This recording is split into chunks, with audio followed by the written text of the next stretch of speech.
call this meeting to order. Please stand for the pledge. I Pledge allegiance to the flag of the United States of America and to the republic for which it stands, one nation, under God, indivisible, with liberty and justice for all.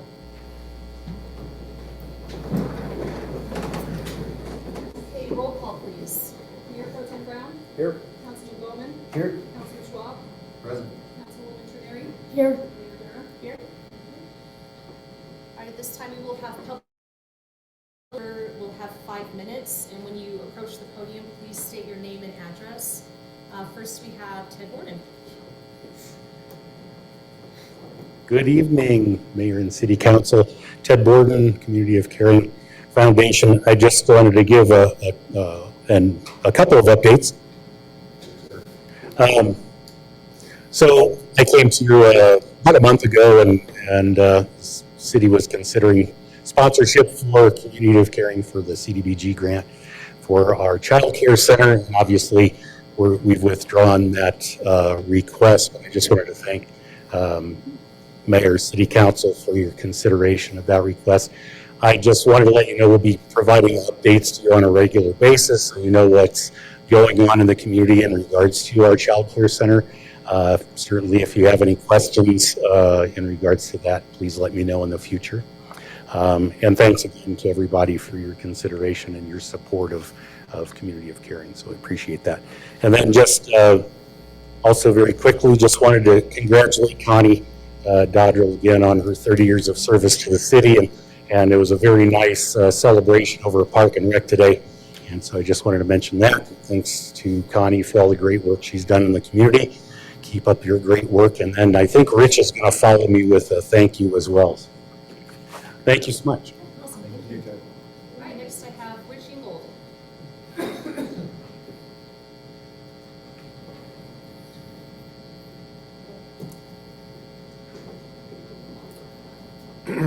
Rich Ingold, 1434 North B Street, Cripple Creek, community volunteer. Tonight I'm, at this point, representing the Community of Caring Foundation.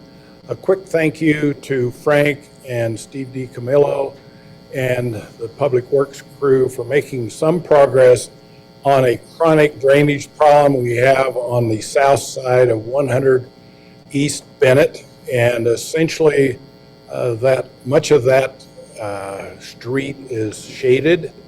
So whenever there's snow builds up, forms ice, the drainage goes from west to east down to the corner of 2nd and Bennett. So down there is a drainage, storm drain. That storm drain is currently covered in snow and ice.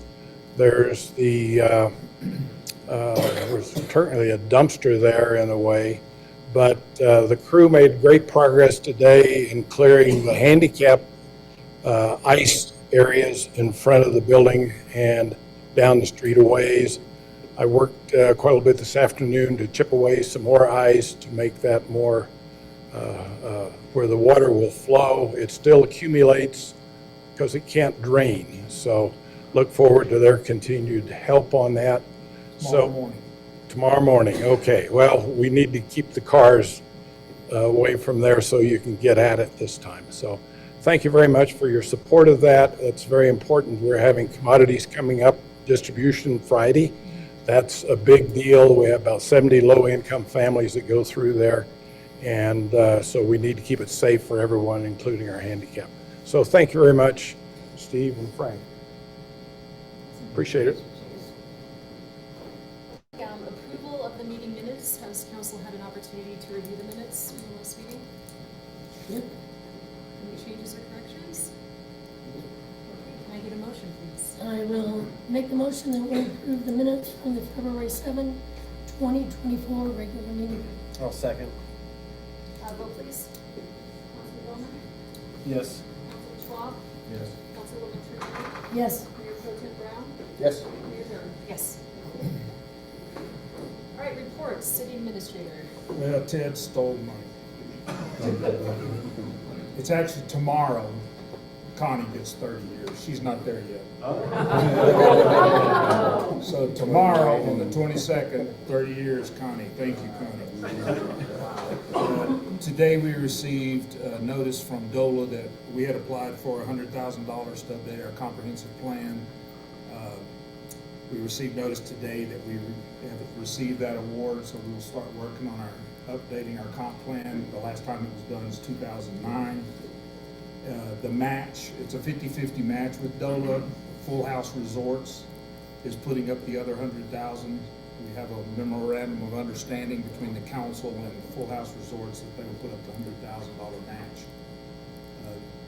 Their portion will go for a economic development tourism section of the economic development plan, but it'll be a community plan. It's not going to be a Full House Resorts, which is what's going around town. That it's going to be Full House Resorts will tell us what they're going to do downtown. No, they're putting the money up.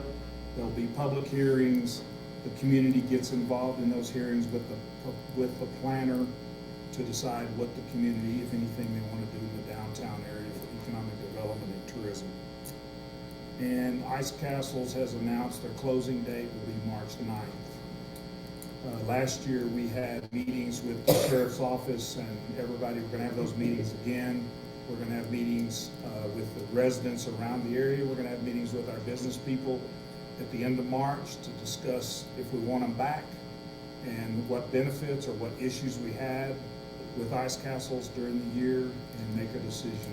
The council will make a decision if we have them back or not, and whether they want to come back. So we'll have those discussions, and Ice Castles will be part of those meetings. And that's what I have there. Okay, awesome, thank you. All right, Finance Director Paul Harris. No updates this evening. Thank you so much. All right, we'll move on to oaths, proclamations, and presentations.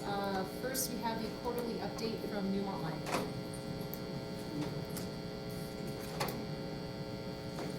Good evening, Council. My name is Katie Blake. I'm the Sustainability and External Relations Manager for CCNB. I'll just wait for the presentation.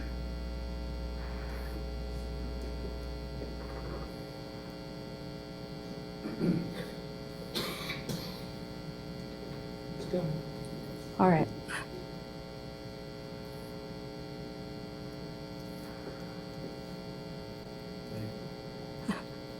I see it. All right, there we go. Thank you. Next slide, please. Oh, thank you. All right, it's on, I think. Okay, so a quick update on reclamation. So for those of you that might not know, every year we do some concurrent reclamation, and what that means is essentially we trial our reclamation methods to understand what works about them and what doesn't, and that way we can make adjustments to those plans to make sure that they're successful in the future once it does come time to eventually close the mine.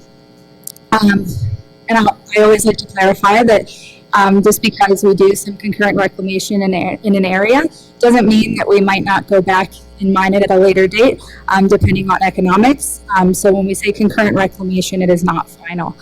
You'll see in the photo here, this is the ECOSA, or East Crescent Overburden Storage Area, located on the northeast side of the property. And you'll notice the different colored material that's sloped there. So that is some concurrent reclamation that we completed just recently. Since 2020, we've reclaimed approximately 70 acres of that facility. And you'll notice that this year we went back and repaired some storm water erosion that had occurred from the pretty serious storms that we had last year. Our goals for reclamation are to stabilize and reestablish affected lands to the pre-mining land uses of wildlife habitat and livestock grazing. We also want to ensure long-term stability of those features and then also meet the community's expectations as well. Looking forward, we will continue to focus on concurrent reclamation in areas in the viewshed of the community. And we'll also monitor that reclamation performance to ensure all goals are achieved. In addition, we're going to be progressing some site-wide closure studies to inform ongoing reclamation activities and ensure that everything is effective, again, when it does eventually come time to close the mine. And with that, I'm going to hand it off to Caitlin to give you an update on the Legacy Fund and community investment. Thank you. Good evening. Thanks for having us tonight. So I'm going to talk about our Legacy Fund and our overall community investment. So Legacy Fund is our employee giving program that was created in 2010, brought to CCCC in 2017. It's managed by a standalone nonprofit board of directors made up of current Newmont employees and former Newmont employees. And it's really it gives employees the option to donate to charitable organizations of their choice, and Newmont will match that donation either to that organization or to the endowment fund, which is set up to benefit communities in the future after post-mine closure. So in 2023, the amount of funds that went out to Taylor County saw 79,000, so 50% of employees were giving funds to organizations in Taylor County. Fremont County, 29,000 or 19%. El Paso County, 18,000 or 11%. The endowment funds received 17,000. So this is just people elect to donate directly to the endowment fund, and these are the match funds for the organizations that don't qualify for the direct match to the organization. So that's where that came from. That doesn't include the 30,000 that Newmont contributes every year. And then outside of local impact was 15,000. So those are for like national organizations.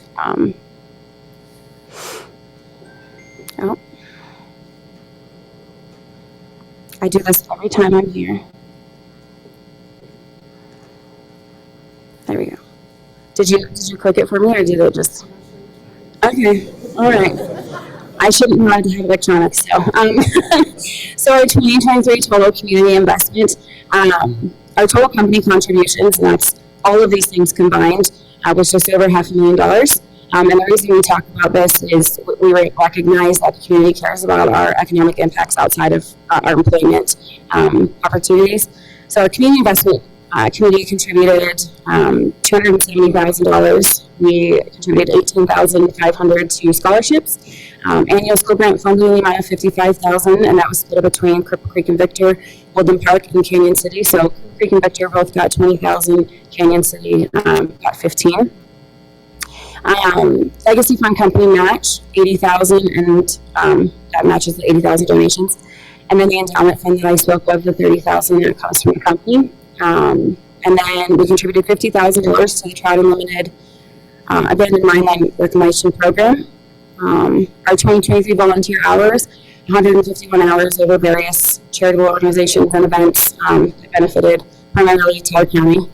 And then an additional 46.5 hours spent providing Alaska resource education in local schools in Cripple Creek and Woodland Park. And that was provided by our Women and Allies Business Resource Group. So some community investment strategic changes that will start occurring this year. We will be ending event funding by 2026. We are refocusing our investment strategy to reflect a values-driven process, focusing on sustainable projects. So those really long-term sustainable projects that will survive post-mine closure. And we really recognize that funding events year after year is just not sustainable for Newmont, and it's not sustainable for the events. And so another change is requiring project progress reports at mid-mark and completion. So really following up on that funding and making sure that the funding is being used as it's intended and when it's intended to be used. So we're communicating those changes to all the organizations that are impacted by those, and we're working with them to find sustainable solutions for that loss of funding.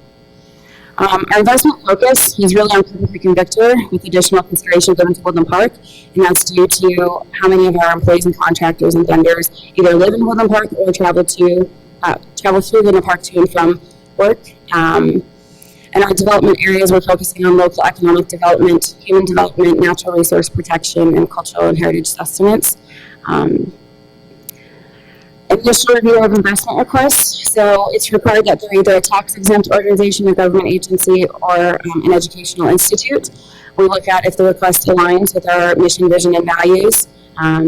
we ensure that the request does not violate our anti-corruption standard. It's in line with our community investment strategy, which is available publicly. And then is there an opportunity for us to represent in local communities? Is there an opportunity for engagement along with that financial contribution? And then has the request been made, has the request been received on time for a sensible investment to still be made? So that at least 2 weeks prior to the next meeting, and then a reasonable time frame for a payment if approved to be issued after the committee meeting and prior to initiation of a project, for example.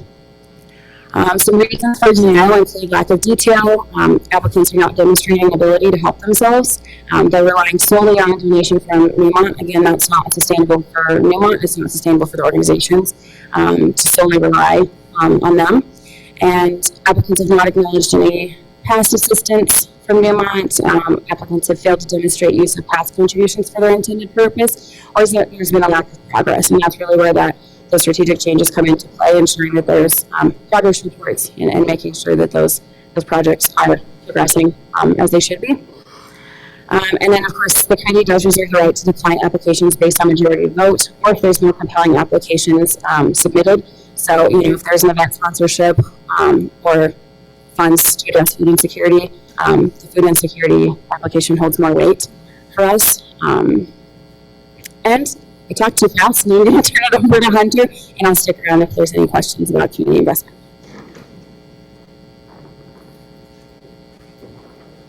Good evening. My name is Hunter Perales. For those that don't know me, I am the External Relations Coordinator.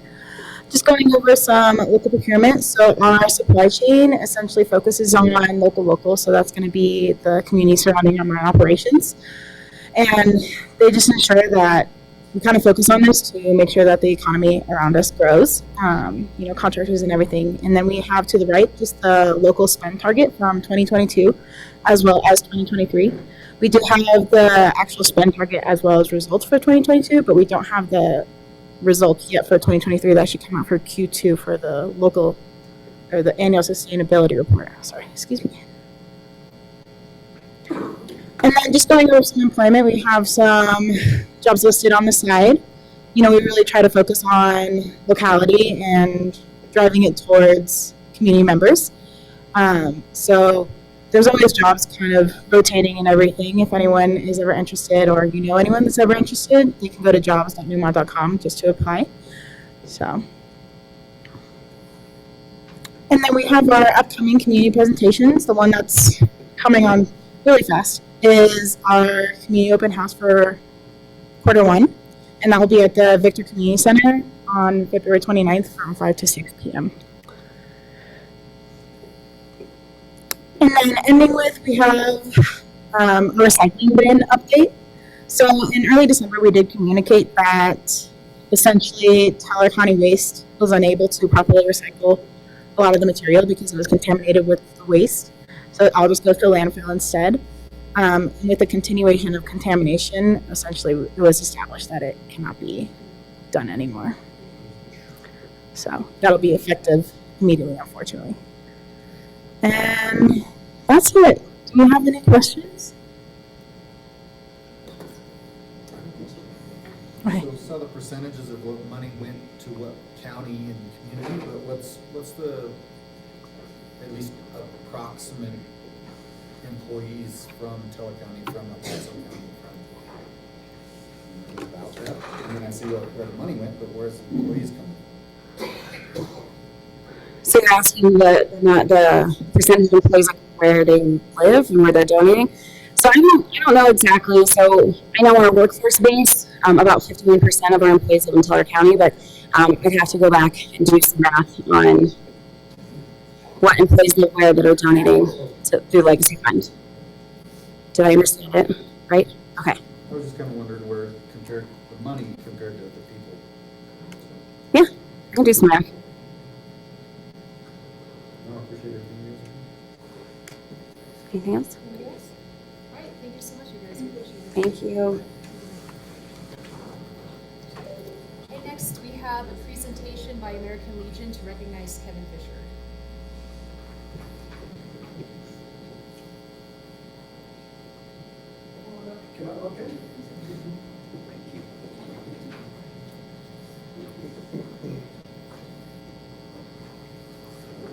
Good evening, Council. Richard Ingold, 1434 North B Street. This trip here is as adjutant of the Victor Cripple Creek American Legion Post 171 here in Cripple Creek up the street a bit. I'm here to honor and recognize Kevin Fisher as the American Legion Firefighter of the Year. So we've, Chief O'Connor produced a draft of a nomination package. We worked on it during the holidays. We submitted it. It's a competitive process. It goes up through multiple layers of the organization. Post is first, second is district, third is at the state of Colorado. Kevin has won all the way up to the state of Colorado and will represent the state of Colorado in the American Legion National Firefighter of the Year competition coming up.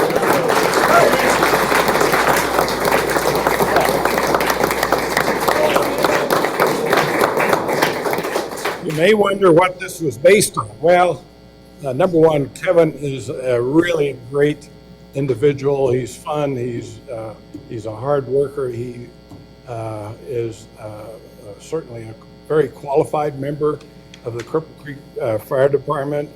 He is a multi-vehicle qualified driver, an emergency medical technician 4, a wildland firefighter 2, and is also skilled in hazardous materials operation. It's very impressive.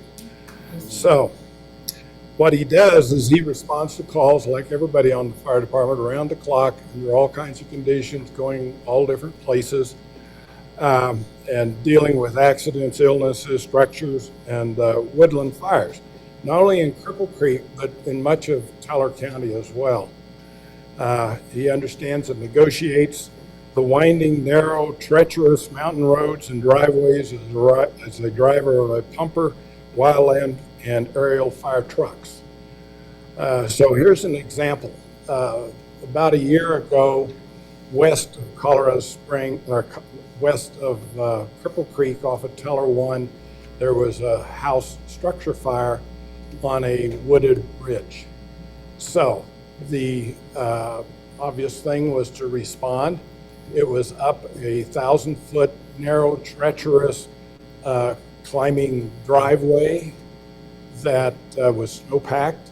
It was 400 feet above the Teller 1 below. Kevin managed to drive his engine up that driveway under the direction of the incident commander to the structure itself. The structure itself could not be saved because it was already engulfed. But what that allowed is to have presence at the site to protect the woodlands and prevent a wildfire to get out into the community. Other responders were stalled out below. They couldn't make it, so they dragged 1,000 feet of hose from down below up to the engine to provide water to try to, and not only try, but to save the community from a wildfire. So that's an example of the skills that he brought to earn him this recognition. That is important in the fire department. The question is, what does he do beyond the fire department? This is, in my mind, is even more impressive. When he's an Army veteran. When he was in the Army, he was qualified as a paratrooper and served as a light vehicle mechanic, actually, is out. So here's what's coming up. In D-Day, there will be a reenactment of a lot of the action that occurred on that day, including a paratrooper drop. Kevin is qualified, and he did this in around the holidays by going to Florida to re-qualify as a round canopy paratrooper, which is not what they're doing now. And so he qualified and has been accepted to join in the D-Day drop over Normandy. And so he'll be going over in June. We'll be launching from an airfield in, he and others, an airfield in England, and will be dropped over Normandy like those did on D-Day 80 years ago. But the difference is they were under a hostile fire in a war condition. This is peaceful and hopefully a safe drop. So anyway, I just want to say that Kevin is a winner. He will represent Cripple Creek at the National American Legion competition and be representing everybody in the Normandy drop coming up in June. So congratulations, Kevin.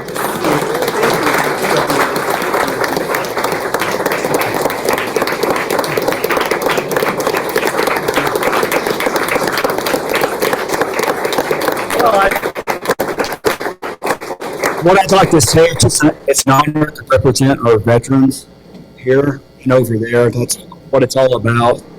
Honor this, guys. Thank you all very much. Thank you. Thank you.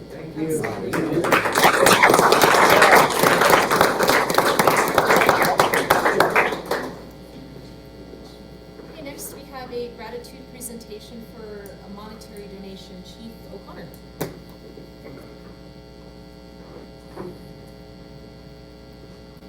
Before we move too far beyond it, I'd like to thank Rich and the entire American Legion for recognizing Kevin. This is a wonderful program. They do it nationwide.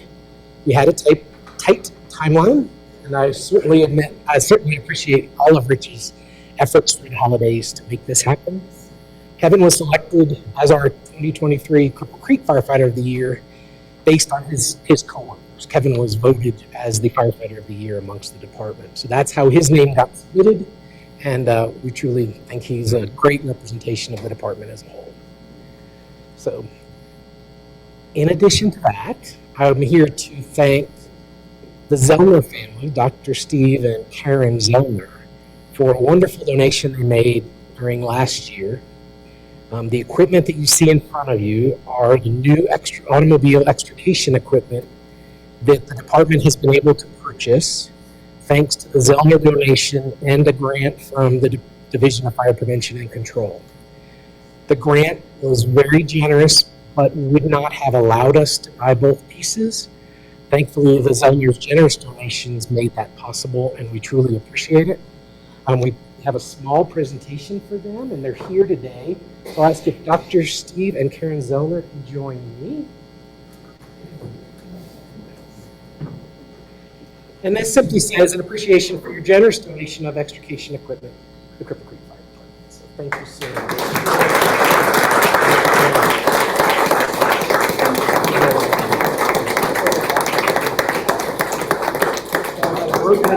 I would have broken it on the way here without it. Thank you again for the time. We do appreciate it.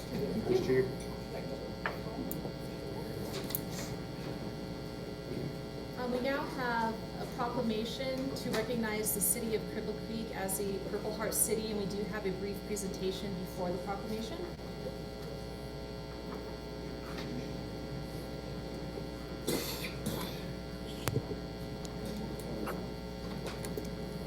Okay, Mayor Durham, with your permission, I'd like to invite Mayor Manning from Victor to come up. I'm Jim Whiter. I'm the founder of the American Veterans Rally. Want to just bring up a couple of guests here. John Bartlett, is a good friend of mine, Purple Heart recipient. Gary Miltai, also Purple Heart recipient.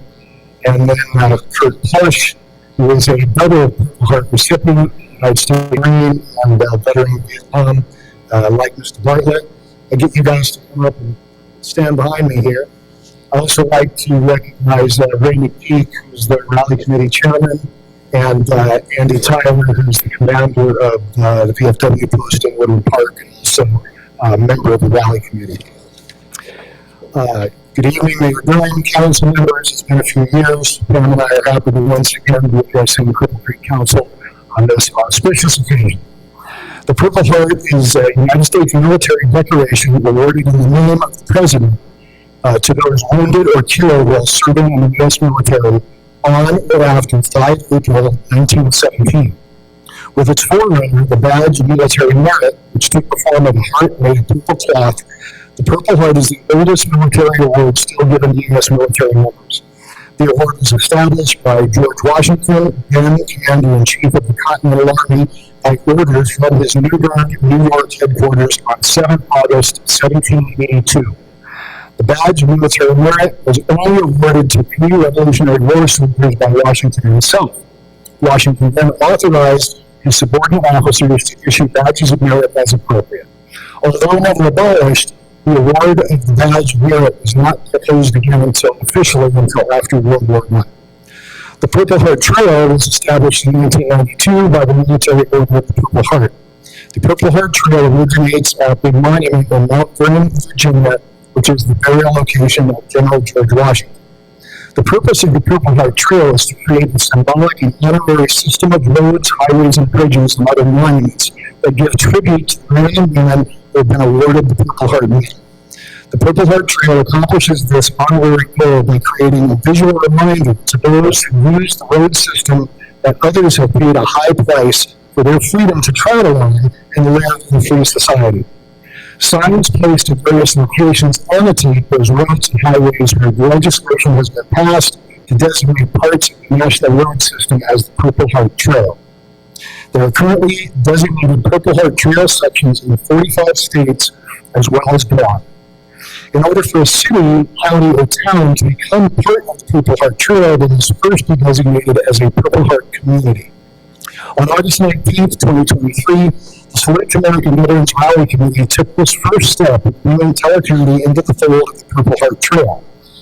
It is the Rally Committee's aim to recognize, support, and honor all of our Purple Heart veterans, veteran Purple Heart recipients, and their families for their patriotism, courage, and sacrifices for our country's freedoms. It was hoped that the first Purple Heart community sign in Teller County would increase public awareness, reminding them of concern and support for our nation's warriors, past, present, and future. We are honored to report that since we presented that first sign last August, more than 40 Purple Heart Trail signs and Purple Heart community signs can now be found all around Teller County. This has exceeded all expectations, and the Veterans Rally Committee thanks the Teller County Commissioners, Dan Williams and Sarah Myatt, for their outstanding support in placing nearly 20 Purple Heart Trail signs, and the communities of Florissant, Lake George, and Woodland Park for stepping up to become Purple Heart communities. We also want to thank U.S. Bible College and the Woodland Park School District for joining in the effort as well. Today, we're honored to present the communities of Cripple Creek and Victor with their first Purple Heart community signs, both being donated to the great cities by the Select American Veterans Rally Committee in the name of patriotism and respect for our beloved veterans. Before we do that presentation, I'd like to introduce you to my good friend, John Bartlett. John is the original driving force behind the Purple Heart Trail movement in Teller County. More importantly, John is a United States Army veteran who served with the Special Forces in Vietnam, including serving with the top secret Military Assistance Command Studies and Observation Group. The MACV conducted cross-border operations in Laos, Cambodia, and North Vietnam, and on the Ho Chi Minh Trail, conducting boots-on-the-ground recon and platoon-sized raids and ambush-type operations. As a Purple Heart recipient himself, we are honored and humbled here today to have Captain Bartlett as our guest. John's family and I go back 30 years, as John's grandfather was the Excelsior motorcycle dealer in Colorado Springs back in the late teens and early 20s. And the Bartlett motorcycle dealership stood on Cascade Avenue, just a few blocks from the current location of the Rocky Mountain Motorcycle Museum, to which I serve as the executive director and Pam as the secretary treasurer. John is also a vehement supporter of the American Veterans Rally and was instrumental in helping to gain support in Woodland Park for the rally in 2020 when the event needed a new home. John brings a couple of Purple Heart recipients with him tonight who have already introduced, so I will relinquish the podium now to a man I'm honored to call friend, John Bartlett. Thank you. Thank you all. I haven't spoken to other people that are behind me. I used to be a school teacher, so I'm kind of used to everybody being out front there. I do want to explain all managers had some barnacles scraped off at the VA type of thing as we get older. I promised my wife I wouldn't say, play a trick on her and say, I didn't have the dishes ready in time. But she is presently not able to be with us. She does short-term child care for veteran and active duty families when they need somebody short notice, and that's where she is this evening. And really helps. We got started, or she got started on that because of noticing a active duty mom with 3 under 6 years old trying to shop groceries at Walmart. And the oldest boy was hiding in the circle racks from her, trying to think all she wanted to do is shop groceries. So Jan goes, helps on things like that. I would like to introduce Command Sergeant Major Howard Massenfield. He came up from Pueblo. He's over here in the corner. He showed me that Purple Heart sign in Pueblo West, and I thought, why not us? Let's do it. Right after that, went to a coffee shop in Woodland Park, and we have a council member here, Frank Connors, somewhere in the back. He helped me get the thing approved in Woodland. A coffee barista in one of the coffee shops asked me about this bolo tie that I wear. You can see it over here. What was it about? And I explained to her what Jim has already explained to us. And she said, my husband has one at home in his underwear drawer. It seems to be where a lot of us veterans put our awards type of thing. And we don't talk too much about it, and that's our fault. That's why people don't know what the Purple Heart is. Think about tonight. We have the right together, and we are here. We have the right to speak out, and I'm talking. And some other people got to talk. We have the right to bear arms. We get to vote. Yeah. We get to do all those things. That Purple Heart's the price we pay for that, those privileges and those rights and those honors type of thing. Thank you, both mayors and councilors. Thank you. It concludes our journey here. We do have over 40 in the county spread out around. And we have one at Lake George Charter School, 2 at Lake George Charter School. And the children were very receptive and very kind when I was there to talk to them. They wanted to know. And then I got another comment, my dad has one home in his underwear drawer. So he can say where they go. Us elders maybe getting a little forgetful, maybe getting a little lackadaisical. We don't talk about it. Got to start talking about it and educate people, especially the youngers. The youngers want to know. When I go to the school, they want to know. I pass it around. Dad, if you look in that blue bag, there's a Purple Heart metal box. I know it's longer than 2 minutes, and remember the signal. How many of you have actually seen the medal? A couple of you. Oh, hey, that's more than we ever. I'm going to pass it around, but I want it back. Oh, wait. Oh.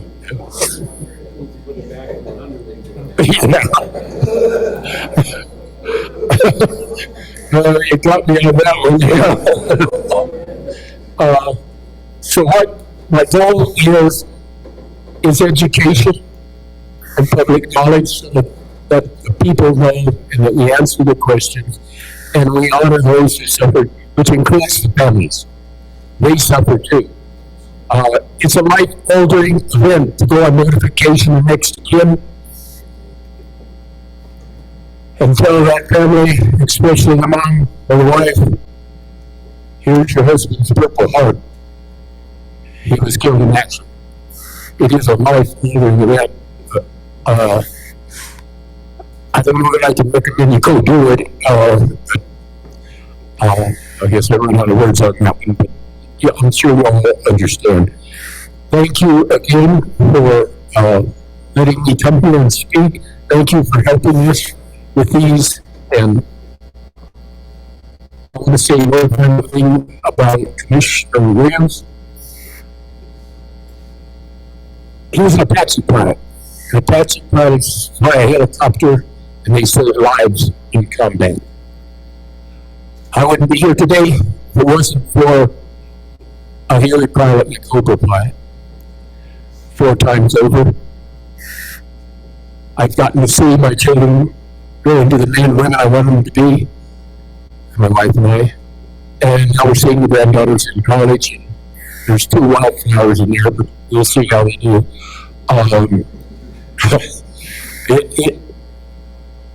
A special time in life when the children and the grandchildren come out to be the citizens you want them to be. It's very special. My last extraction, helicopter pilot waited on me to get into that helicopter. When he landed, I was told, I didn't get to count them, there's over 200 holes in that heli. The co-pilot was dead. He waited on me. He didn't know me from anybody. He was just a soldier that needed help.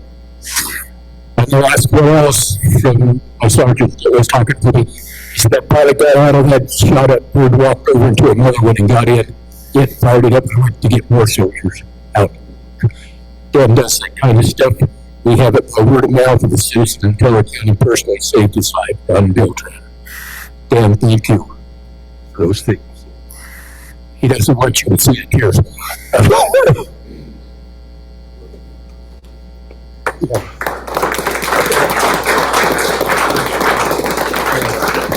The reason the thank you is important is they go say to another guy, or they go by the United States Air Force and say, well, however many 100 miles an hour it's high, they never get to say thank you. But it took a meeting like this for me to have that opportunity. Thank you. Thank you, everyone, for your patience. Thank you.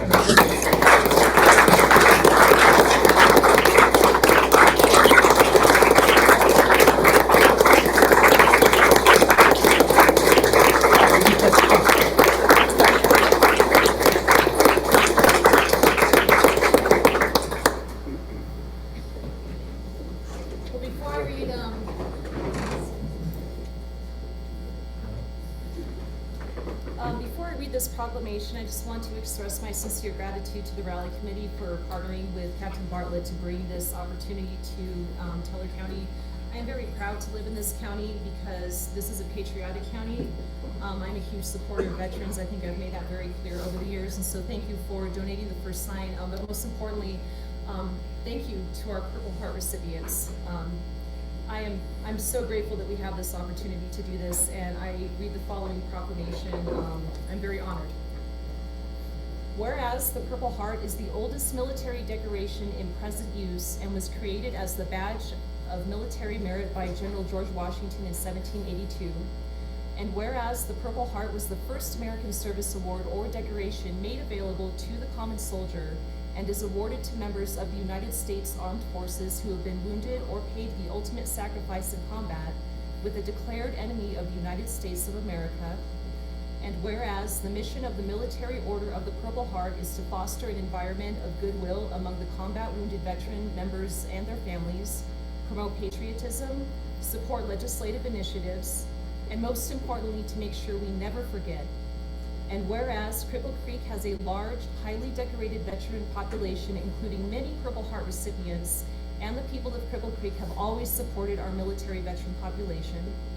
And whereas the council appreciates the sacrifices our Purple Heart recipients made in defending our freedoms and believe it is important that we acknowledge them for their courage and show them the honor and support they have earned.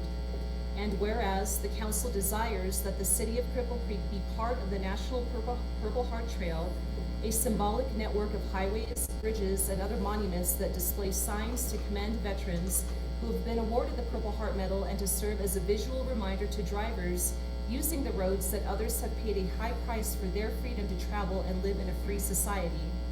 And whereas, in connection with this proclamation, the council hereby directs the City of Cripple Creek Public Works to install Purple Heart City signs on designated roads in the city. Now, therefore, be it hereby proclaimed by the City of Cripple Creek City Council, Colorado, that Cripple Creek is a Purple Heart city. In doing so, the council encourages the citizens of Cripple Creek to show their respect, admiration, and gratitude for the sacrifices Purple Heart recipients have made in defending our freedoms, to acknowledge their courage, and to show them the honors support they have earned. Adopted at a regular meeting of the Cripple Creek City Council this 21st day of February 2024 in Cripple Creek, Colorado.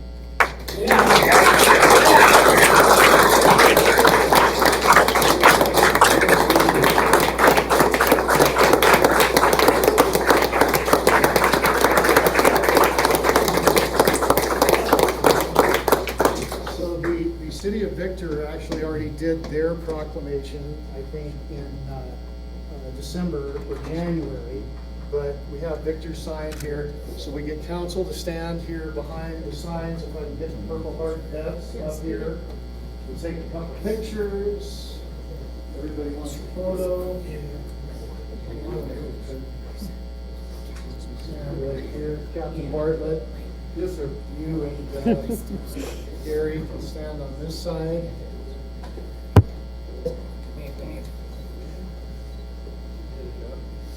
The mayor has Victor. Do you want to- Oh, yeah, I'm sorry, Barb, yeah. See, when I asked you to come up, I thought you could come up. Stand here with me, Barb. All right, there we go.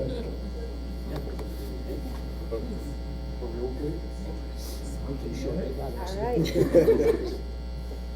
Hi. Thank you all. Everybody good?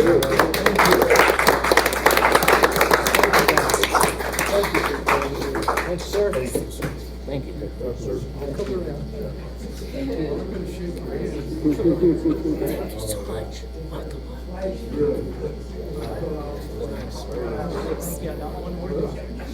Thank you, ma'am. Haven't heard that in a while.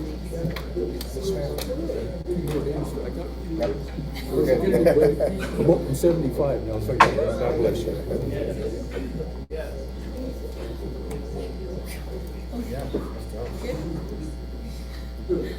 Thank you. Thank you. Got it back. They're checking. Yeah. There are some baby guys here. Okay, moving on to new business. Agenda item A, consider approval of a professional services agreement with AA Plant Operations LLC, Mickey Groves. Frank Salvatore.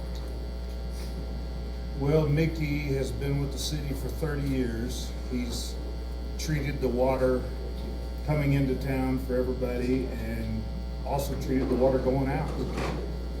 And he's decided to retire at the end of this month. So it kind of put us in a pickle a little bit. The state, thank you. Thank you, guys. The state requires us to have an A operator for the water treatment plant and a B operator for our wastewater treatment plant. So our thought was to kind of keep Mickey on the hook. So this is a professional services agreement. He formed an LLC. And so we have two operators that currently have D licenses, so we're far from A's and B's. So the thought was to do a professional services agreement with Mickey so he could kind of, from afar, oversee our plants. If the guys have any trouble with operations, he would be available. He's going to make sure all of our reports to the state are made on time and correctly. And so that's what this agreement does. It starting March 1st, if the council approves it, Mickey would keep his telephone, I guess. And with that, we have So much of a retirement. well, it's still ours. We're just going to let him borrow it. But he would be able to see through our SCADA system any issues that come up. Our SCADA system warns Mickey of any issues with the water plant or the wastewater plant. He would be able to coordinate with the guys that are here in town to help them if they need it. So, do you have anything to add, Mickey? I don't, I think it's pretty, I think you explained it well, thank you. I asked him to put together what his thoughts were on the agreement, and then we kind of worked on the professional services agreement. His duties are attached as an exhibit. We sent that to Erin, our city attorney, who I think's on video if we need her. But she made a few changes to it, and I think we were in agreement with it, so I would recommend council approve. But before we do that, Mayor, do you have something? I do have something.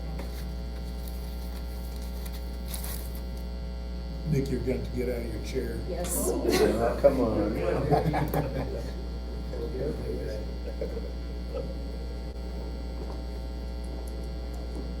front and center.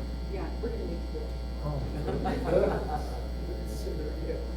So Mickey, the city of Cripple Creek would like to present you with this plaque as a token of appreciation for your service. I know this doesn't even begin to cover our total appreciation, but we are grateful that we have safe drinking water, and when we flush our toilets, we know it's going to the right place and happen properly. But seriously, what you do is so significant to the safety and the health of the community. So we just like to present you with that plaque.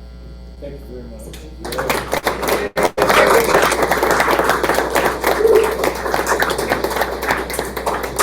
It's actually been a pleasure, and I appreciate the support that I've always had from everybody I've worked with and the council. Thank you. Mickey, from a longtime resident, I remember when we had to boil water, so I appreciate it. It's come a long ways. It's come a long ways. Thank you, dear. Thank you. And I just had a couple questions, just for clarification. So the term of the agreement is March 1st through December 31st. So are the employees that are working towards their certification, do you anticipate that they'll have it by December 31st, or will we renew it, or re-examine the agreement? Yes, I think it'll be renewed unless there's somebody else to take my place. I think that was my question, was are we gonna go with this for a while, or are we still looking for somebody else to run the plan, or are we just gonna keep doing this? It's really hard to find somebody It is. with the certifications that Mickey has. He's gotten those over time. It's not an easy process to go through. The guys that we have now have been studied for quite a while before they even could pass their Ds. And they do get harder as you go up to C's, B's, and of course A's are, I know in Texas I had double B's and I never tried the A because it's just too difficult for me. So I appreciate what Mickey's done. I attended a webinar today, and they discussed some of the aspects of being a responsible operator and a responsible charge. And during that discussion, they commented that there are about 100 AA operators in the state of Colorado. So that's not too many. But hopefully we'll have a couple more in a few years. The plan is to, of course, keep Mickey on board. If somebody ever applied for the job that we thought we could dump him, I'd do it in a second. That's okay. Yeah, I was gonna say, Mickey probably don't go problem. Yeah. Mickey and I have kidded each other since I came on board. He comes in and we kid each other all the time, so I really enjoyed working with him. We are still looking for an operator, entry level if we had to, or certifications at any level that are strong members of the community that would like to have a good career. Sorry. You're standing right there. At any rate, thank you very much for the award. I appreciate it. Did you have another question? Actually, and I just have one more question. The under professional responsibility, item D, it references if a subcontractor is employed, it's no more than 10% of the work required. Do you anticipate the necessity for a subcontractor, or is that just included in the contract, just in case? Unforeseen circumstance may require it. Well, all I can say is I appreciate your willingness to, there's nobody more qualified for this right now. You know that plant better than anybody, so. I do like, I like what I do. I just want to do less of it. So hopefully this works out for both of us. It might work out for everybody. Yeah. There's one more comment I'll make, Mayor. As of today, we still don't know what the state's gonna put on us at the wastewater treatment plant. We know that that's the bear in the room. I think Victor's was somewhere around $8 million in upgrades to their wastewater plant that the state was putting on them. They don't know how they're gonna pay for that. We've already hired the same engineer that helped Victor. They're telling us it's probably 4 to 12 million, but they won't know till they see our permit. We're currently under administrative permit for the last 5 years. Yes. Is that right? They haven't been able to give us a permit, so we don't know what that's going to be. The other reason I really wanted Mickey to be involved is my history is engineers are great.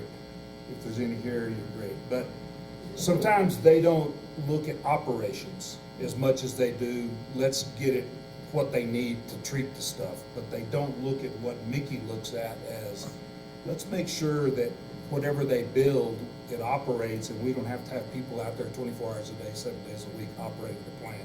Right now, our plant's pretty much run on SCADA, and they alert us if there's an issue. So we don't have to have them there 24/7. And that's another reason I really want Mickey to be involved in this. Once we get our permit and we start seeing what the requirements are, I want him looking at the plans to make sure it operates properly. So that's another big reason. Cool. Any other questions or comments? Okay, can I get a motion, please? One motion, we approve professional services agreement with AA Plan Operations LLC, Mickey Groves. I'll second. Vote, please. Councilman Schwab? Yes. Councilman Bowman? Yes. Councilman Trenary? Yes. Mayor Pro Tem Brown? Yes. Mayor Durham? Yes. Thank you. Agenda item B, consider approval of resolution 2024-03, authorizing a revocable license agreement to GNC LLC. Frank? Mayor, this is a repeat. Well, back in the fall, this goes back a while, before Wildwood sold to Golden Nugget, which was December a year ago, Merritt they still own 6 acres up above the Gold King Mountain Inn. They sold the Gold King Mountain Inn and of course the casino and the hotel to Golden Nugget.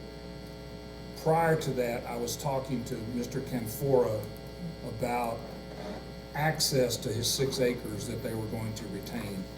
There's no utility easements across that property. There's no access. Right now, the Gold King Mountain Inn access from right east of the CDOT yard cuts across city property and then goes to the Gold King Mountain Inn. I think you all have maps that I provided you. So they sold before we had time to get that before council. Merritt did all of the surveying and drawing up all the maps, but it never got to council prior to the sale. So it kind of went on the back burner for a while. Joe is now talking to a home builder that's interested in that 6 acres, maybe doing a development on that 6 acres of housing. So I got back with Aaron and we redrafted the agreements for the easements and the access. The council last year had already approved the easements and the access. This access is a revocable access. Across our property, we don't give easements, we give revocable access agreements. So it's a revocable access. So we've sent that to Golden Nugget and their attorney had a couple of issues with it, wording. She redlined it for us. Aaron and I talked about it. We didn't have a problem with that. So Aaron made the changes. We forwarded it back to her. She approved it. She got it signed. So what's back before you now is that revocable license agreement for that they would accept, which is access across city-owned property. That's what the rest of the easements, the utility easements, access across their property has all been approved by past council last year. So this is a cleanup, and so once this is approved and recorded, then they will be able to get access to that 6 acres, and our utilities could be extended to that 6 acres for future development. So the Golden Nugget will be responsible for maintaining these It's their easements? road. It's, Yes. yeah. It's their road, and if there's the utility easements, if they're extended to this 6 acres, it'd be the city's utilities. The developer would put them in, but they'd become the city's utilities. So is the 6 acres in town or out of town? It's in. Yeah, that area is, if you look at a map, it's zone C1. That property up there, that whole block, and then part of that is their 6 acres. It's just not broken into lots. No. The developer that he's talking to, they have their own development team and they want to come in. The reason they haven't come is because there's too much snow on the ground. So once the snow kind of disappears, they come in and we'll work on a development plat to bring it back to us, and then hopefully we see some houses getting built. So I know that it's usually required for an easement across property, but if we give them a revocable access, is that gonna be an issue with permitting to build? No, the reason it's revocable is because it's city property. So if the city council in the future needed that piece of property for something other, I mean, it's currently for transportation. You know, Ted is working on money to build a bus facility, a parking and office complex, and then eventually the tram or the trolley system that we've talked about. All of that is a lot of money, but the council could in the future revoke that access easement. So if they might sell the property, If they sell the property, that was one of the issues their attorney had, the way we had it written, that it would transfer without council approval. Their attorney accept that. They wanted it to be able to transfer to a new owner, sold the hotel separate from the casino. So we agreed to that. It would transfer, the access agreement would transfer to. But again, the council can revoke that license agreement. So Is that at any time, or is there anytime. This happens a lot with old towns where, you know, maybe somebody doesn't go look at their survey and they build a garage in an alley, you know, over the line, and it's actually in city right of way. And so cities I've been in, the council will issue a revocable license agreement, which allows that structure to be there unless it's destroyed or fire or whatever. Or if the city needs it, then they have to remove it. So that's why the city doesn't give permanent easements to people. If they have things in our right of way, we usually give revocable license agreements. I hope I explained that right, Aaron. If she's... That was a great explanation, Frank. That's a money. Any other additional comments or questions? All right, can I get a motion, please? No, go for it, I'll say you. Aaron's not here to make it right. I make a motion that we approve resolution 2024-03, authorizing a revocable license agreement to GNCC LLC. I'll second. Vote, please. Councilor Bowman? Yes. Councilor Schwab? Yes. Mayor Patrick Brown? Yes. Councilor Terry? Yes. Mayor Durham? Yes. And that being said, that's the end of business. Thank you all for being here this evening, and this meeting is adjourned. I thought it was. She'll mess around. Oh, you chickened out on me. Make sure next time. All I gotta do is, I took notes on it, all I gotta do is read it right there. I just gotta stop. Yeah, sometimes though, they're wacky. The ones that Eric coaches us on. Or the ones that are questions. You know, I don't know, 6 years.